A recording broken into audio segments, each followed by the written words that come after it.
One thing I always say is work smarter, not harder. If you aren't using the Solo app, then you may be working harder.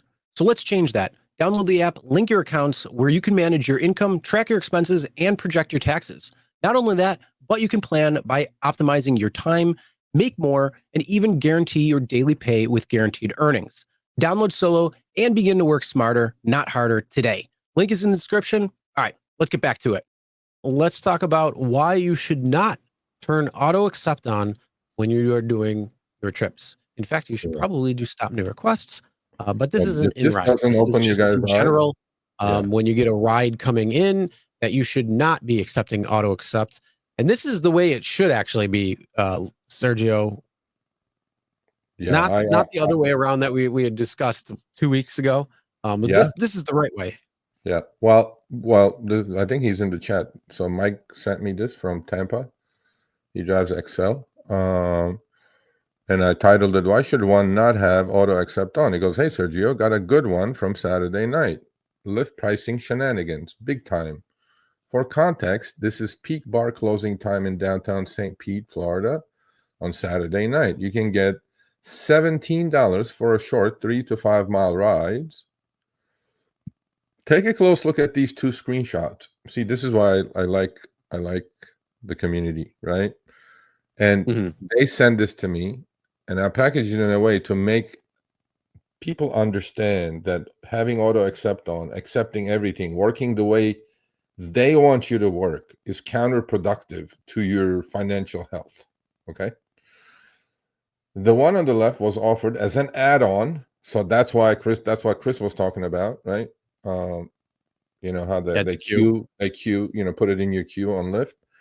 And there was a question, Chris, somebody asked, how do you turn that off? It's in your app, man. You just got to go play around with your app a little bit. You'll figure it out.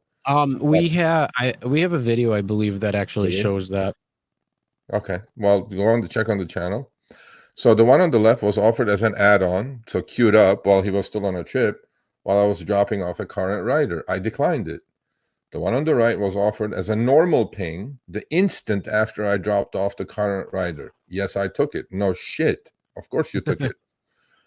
But if you were on auto accept, Chris, you would have accepted that 1709. No ifs, no buts about it.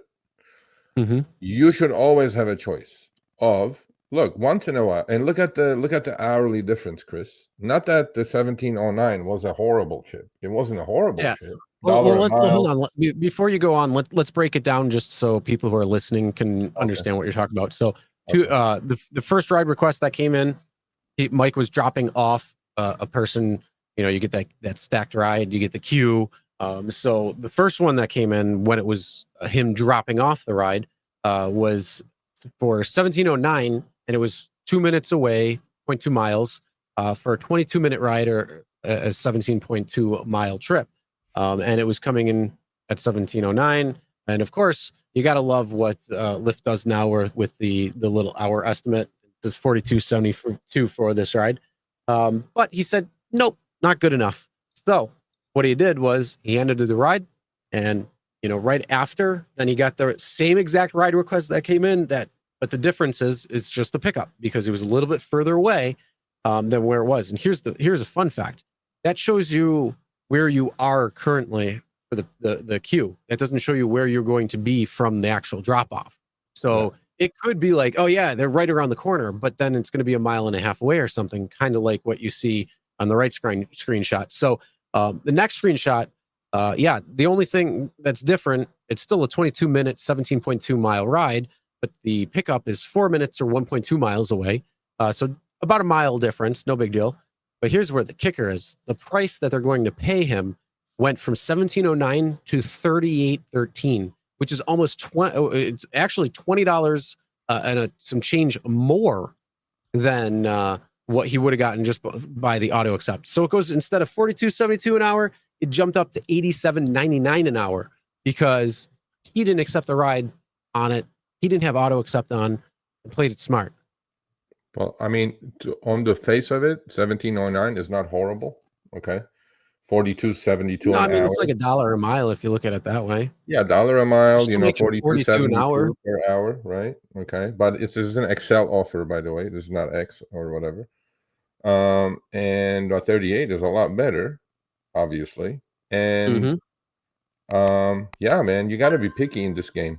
You can't just go, I love it. So $42 an hour, great. I'm like, yeah, but if a veteran driver knows what to expect, peak bar hour, probably surging, do I 1709 in that half hour, he can probably do three $10 surge trips, which will bring his hourly to 60 anyway.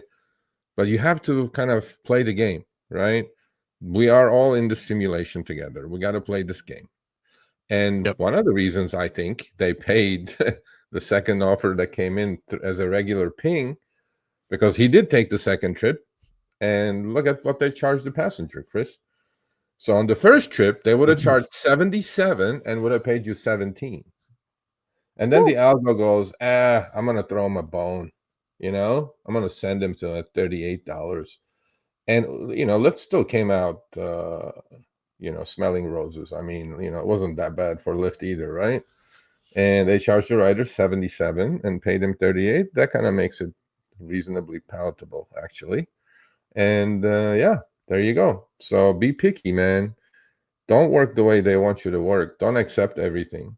If you think the algo is going to do you justice and you say the algo knows better, I'm just going to relax and accept everything, you have another thing coming your way.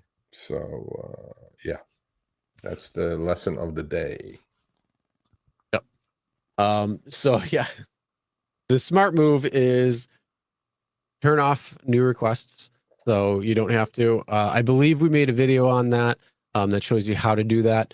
I believe it's in the yearly app tutorials, the driver app that shows you how to accept and deny and cancel rides. I believe it's in there, so you could probably check that out. Joe just recently did that probably about a month or two ago, so it's not too far away. So you could check that out if you do not know how to do that. But yeah, it's basically when you're on the ride, when you're sitting there waiting for the passenger to come, or if the ride just started, if you know what you're doing, you just press a couple of buttons before you leave, hit stop new requests. You won't have that coming in.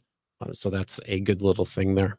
All right, thanks for watching. That short little clip was from our live stream, Show Me the Money Club with Sergio and myself, Tuesdays, 6 p.m. Eastern, 3 p.m. Pacific. Make sure you subscribe, turn on all notifications so you'll be notified when we go live, as well as all of our awesome content. Make sure to check out this video right here, which will take you to the entire live stream, or check out this video right there. All right, drive smart, everyone.